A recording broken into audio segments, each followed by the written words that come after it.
یہ دور عروج میں مسلم ممالک میں علم و فکر کیا تھا، یہ ایک بار جسٹ یہ بیک گراؤنڈ ہے جو میں عرض کر دوں۔ 750 to 1258 عیسوی کیلنڈر سے اب ہم چل رہے ہیں، کیونکہ اس میں ہم لوگوں کی عادت زیادہ عیسوی کیلنڈر میں چلی ہوئی ہے، ورنہ وہ جو پچھلے لیکچرز تھے تو اس میں ہم نے ہجری کیلنڈر کو بھی سامنے فوکس کیا ہوا تھا، کیونکہ اس وقت ہمارا ذہن ادھر چلتا۔ تو اب عیسوی کیلنڈر کو میں زیادہ اس میں آپ کے سامنے عرض کر دوں گا، کیونکہ اس میں ہمیں یاد آتا ہے، کیونکہ اب ہم بالکل قریب آ گئے ہیں کہ جس میں آج کل موجود۔ تو ایک بار جسٹ یہ بیک گراؤنڈ کہ جو 750 to 1258 عیسوی کیلنڈر میں، جب ہجری کیلنڈر میں دیکھیں گے 133 to 656 ہجری تھا، تو جناب اس میں کیا ہوا تھا معاملہ کہ علم و فکر کا ایک انفراسٹرکچر بہت شاندار قسم کا بن گیا تھا مسلمانوں کے یہاں۔ بہت سارے مدارس اور یونیورسٹیز بنی تھی۔ مدارس یا مدرسہ عربی میں سمپل سکول کو کہتے ہیں، تو سکولز، کالجز، یونیورسٹیز بن گئی تھی مسلمانوں کے یہاں۔ مساجد میں قائم اساتذہ کے علمی حلقے وہ بنتے تھے، یعنی یہ تو بالکل رسول اللہ صلی اللہ علیہ وسلم کے زمانے میں ہی یہ ہو گیا تھا کہ ایک ٹیچر جو ہیں وہ مسجد میں بیٹھتے تھے، جس کو بھی شوق ہو تو وہ بیٹھ جاتے تھے اور وہ پھر ان کو پورا لیکچر ڈیلیور کرتے تھے۔ خود رسول اللہ صلی اللہ علیہ وسلم بھی یہی کرتے تھے اور صحابہ کرام بھی یہی کرتے رہے، اور اس کے بعد اگلی نسل در نسل یہ بھی سلسلہ چلتا رہا ہے لیکچرز کا۔ تو اس سے یہ فائدہ ہونے لگا کہ اسٹوڈنٹس کو سیکھنے کا ایک موقع مل جاتا تھا۔ ایک علمی سفر کا بڑا ذوق آیا تھا مسلمانوں کے ہاں کہ وہ ایک ملک سے، ایک شہر سے دوسرے شہر جاتے، وہاں کے اسکالر سے بھی ان کے پاس جو علم ہے وہ بھی سیکھ لیتے، وہاں سے تیسرے شہر چلے گئے، وہاں آگے۔ جیسے اگزامپل آپ کو یاد ہوگی کہ جیسے امام شافعی رحمۃ اللہ علیہ پیدا ہوئے تھے فلسطین میں، اور فلسطین کا ان کی والدہ اصل اوریجنلی تو ان کے پیرنٹس رہنے والے مکہ مکرمہ کے تھے، تو وہ دوبارہ اپنے بیٹے کو کہ جو شافعی رحمۃ اللہ علیہ جب وہ جوان ہو رہے تھے تو ان کو والدہ لے کے آئی مکہ مکرمہ میں کہ بھی یہاں آپ آ کے سیکھیں۔ انہوں نے سیکھا بہت اچھی طرح، پھر مدینہ منورہ گئے، وہاں بھی سیکھا، وہاں سے عراق چلے گئے، وہاں بھی سیکھتے چلے گئے۔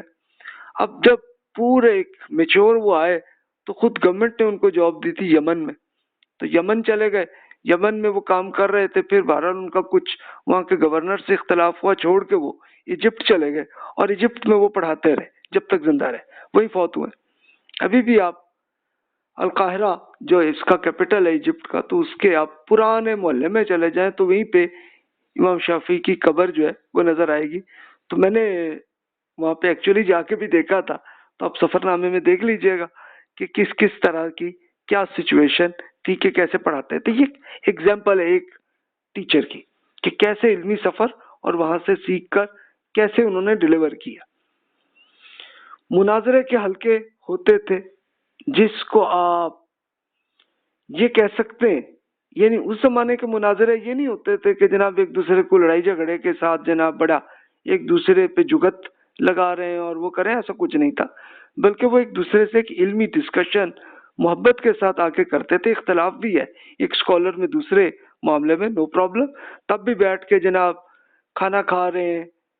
اس زمانے میں جو بھی کہوا ان کے یہاں ہوتا ہوگا وہ بھی پیتے تھے، ڈسکشن بھی کرتے تھے، ہنستے بھی تھے، گپ شپ بھی کرتے تھے، اختلاف بھی رہا تو رہا، کر لیا اور پھر جناب گلے لگا کے اور چلے جاتے تھے، گفتگو کرنے چلے جاتے تھے۔ تو کلچر یہ تھا۔ یہ جسٹ پرانے بیک گراؤنڈ کی بات کر رہا ہوں کہ اس میں کیا چینجز آئی ہیں، وہ 1258 کے بعد ہوئی، وہ کیا ہوئی تو وہ ہم دیکھیں گے۔ اچھا، معاشرے کی جانب سے طلباء کی سرپرستی یہ ایک بڑا معاملہ، اور لائبریریز، ہر طرف لائبریریز بن گئی تھیں۔ تو آپ کو یاد ہوگا کہ جس وقت یہ اراؤنڈ 750 کے بعد یہ واقعہ ہوا تھا کہ مسلمانوں کو کاغذ بنانا آ گیا تھا، تو جب آ گیا تو پھر ہر طرف بکس اسکالرز لکھنے بھی لگے اور اس کی بہت سی کاپیز بھی بننے لگیں جس کو ہم وراقین کہتے ہیں۔ اس کے بکس یہ پورے بازار بھی بن گئے اس کی مارکیٹ میں، اچھا وہ بھی سستی، اور پھر ایک شہر سے دوسرے شہر تک، ایک ملک سے دوسرے ملک میں ڈلیور بھی ایزیلی ہونے لگا سب کچھ، اور سستا ہونے لگا.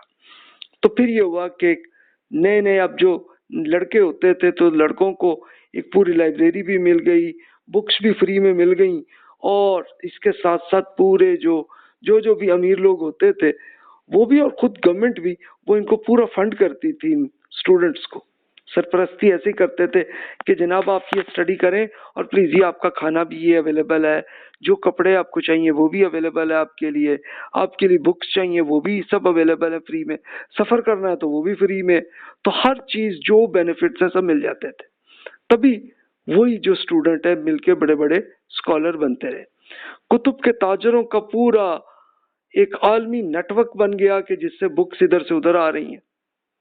لیکن ایک نیگیٹو افیکٹ بھی ہوئی مسلمانوں کیا کہ آپس میں جنگیں ہوتی رہیں، کہ جب ہوا یہ کہ مسلمانوں میں الگ الگ حکومتیں الگ الگ ملکوں میں بنے، تو چلو بنتے فکس کر کے رہ جاتے، نہیں جی وہ جی ایک دوسرے پہ دوسرے میں وہ کر رہے، پھر فرقے بھی بنے، فرقہ واریت میں جاہلیت بھی آئی، اور پھر آپس میں لڑائی جھگڑے بھی ہوئے، جس کی ایک ایگزامپل ہے کہ ایجپٹ میں دیگر اسکالرس پہ سرپرستی کا خاتمہ کر دیا گیا تھا کہ نہیں جی یہ اسکالرس پہ ہم کوئی اس پہ فنڈ نہیں لگائیں گے. تو وہاں پہ ایک بڑی جہالت آ گئی تھی. اور پھر تعلیم کے ذریعے فرقہ کی تبلیغ کا ایک طریقہ بھی یہ بنا تھا. وہ ایجپٹ میں بھی جیسے یہ ایگزامپل میں نے عرض کی تھی کہ جیسے جامعۃ الازہر جب یہ بنی ہے تو اس وقت حکومت ایک خاص فرقے کی بن گئی تھی، تو انہوں نے یہ ایک یونیورسٹی بنائی تھی تاکہ اپنے اسٹوڈنٹس کو ایک یہ پوری ٹریننگ کر کے، اور تاکہ وہ دوسرے علاقوں میں جا جا کے وہ اپنی تبلیغ پہنچائیں تاکہ ان کا فرقہ زیادہ پھیلے. تو وہ ہوتا ہے، یہ پوری ہسٹری اب پڑھ چکے ہیں تو اس میں پوری ڈیٹیل میں جانے کی ضرورت نہیں ہے. تو یہ نیگیٹو تھا، لیکن اوپر آپ کو بہت سے پازیٹیو بھی نظر آئے.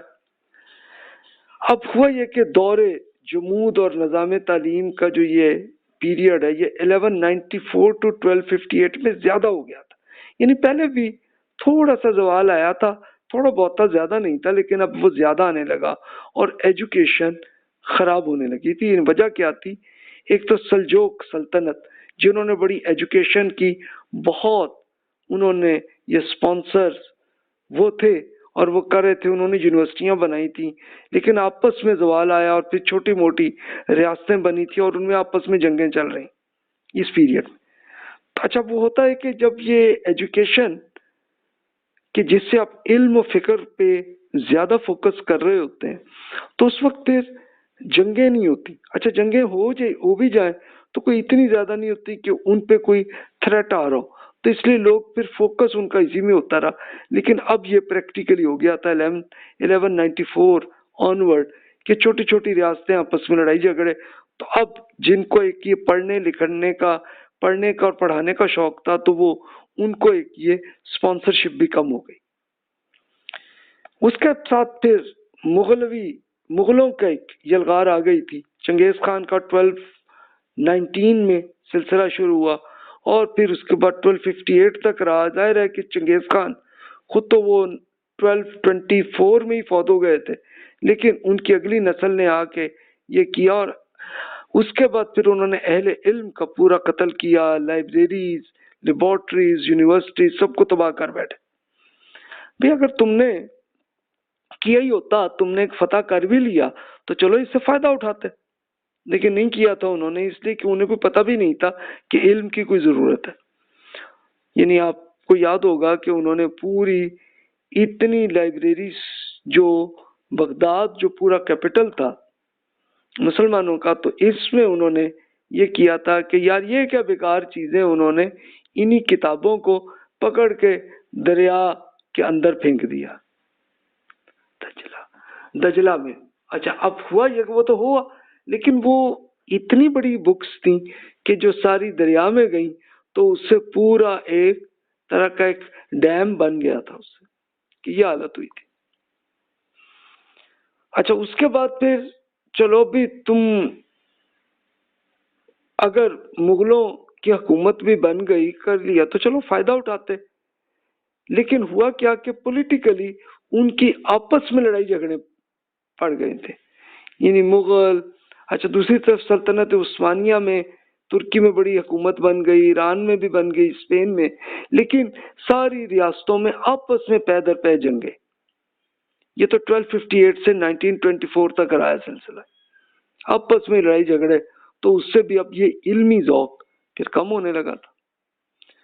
باقی اہل علم کا انڈیا اور ایجپٹ کی طرف ہجرت ہوئی تھی، ورثے کو سنبھالنے کی کوشش کی گئی تھی. یہ واقعہ 1258 کے بعد ہوا، یعنی جب یہ مغلوں نے اہل علم کو اور لائبریریز کو اور لیبارٹریز کو، یونیورسٹیز کو تباہ کیا تھا.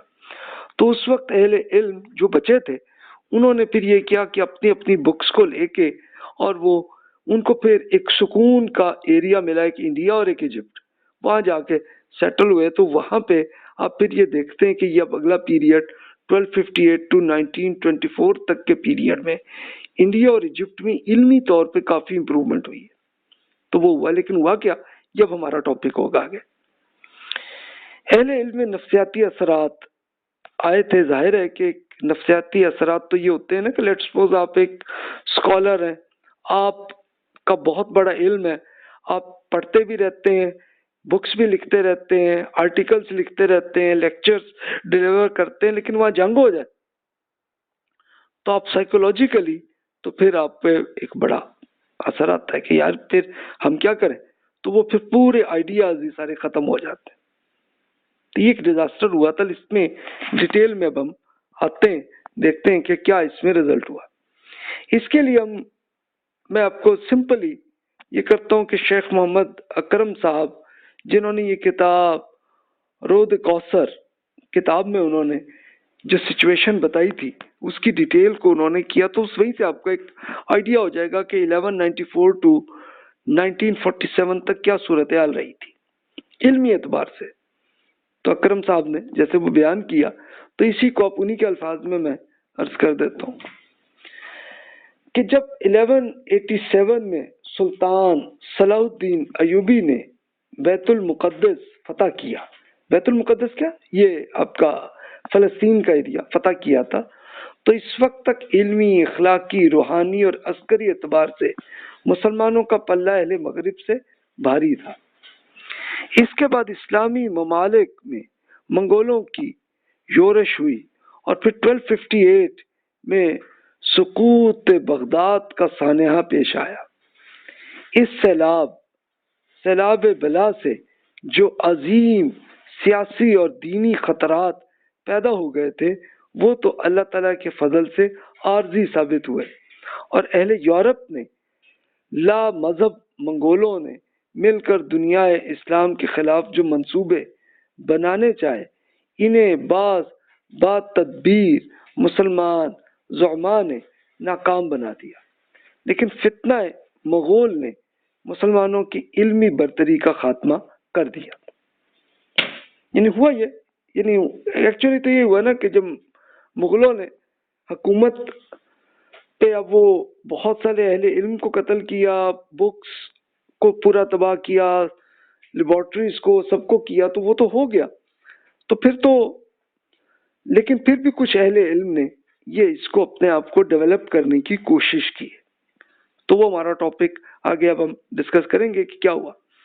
اچھا اب آگے دیکھیے دوسرے کچھ ڈیزاسٹر جو ہوا اس پہ اب اکرم صاحب بیان کرتے ہیں کہ خوارزم، بخارا، خراسان، ایران اور بغداد یہ پانچوں بہت علمی اعتبار سے بڑے مرکز ہوتے تھے اس زمانے میں. خوارزم اور بخارا، یہ خراسان، یہ پورا ایریا، ازبکستان، تاجکستان، افغانستان، پھر ایران، بغداد، ان سب میں بڑا علمی مرکز تھے. تو ان کا علمی مرکزوں کی ویرانی، کتب خانوں، مدرسوں اور تجربہ گاہوں کی تباہی اور علماء کی قتل و انتشار سے علم کا شیرازہ اس طرح بکھرا کہ پھر اس کی بحالی نہ ہو سکی، بلکہ علم و تہذیب کے پرانے گہواروں میں اتنی دیر بربریت اور سفاکانہ جہالت کا دورہ آ رہا کہ ہمتیں پست ہو گئیں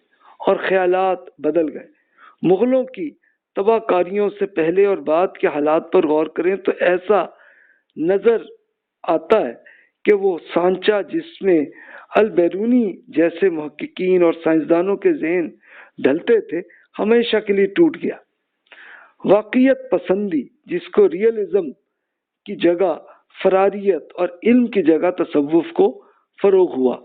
علم کا مفہوم بہت محدود ہو گیا، یعنی نئے علوم اخذ کرنا تو ایک طرف، زوال بغداد سے پہلے جو علوم رائج تھے وہ بھی متروک اور مردود ہو گئے، ذہن گویا مفلوج ہو گئے، اور جو لوگ اہل علم کہلاتے تھے ان کا منتہائے مقصود حق کی تلاش نہ رہا بلکہ ایک نقطہ نظر کی ترویج۔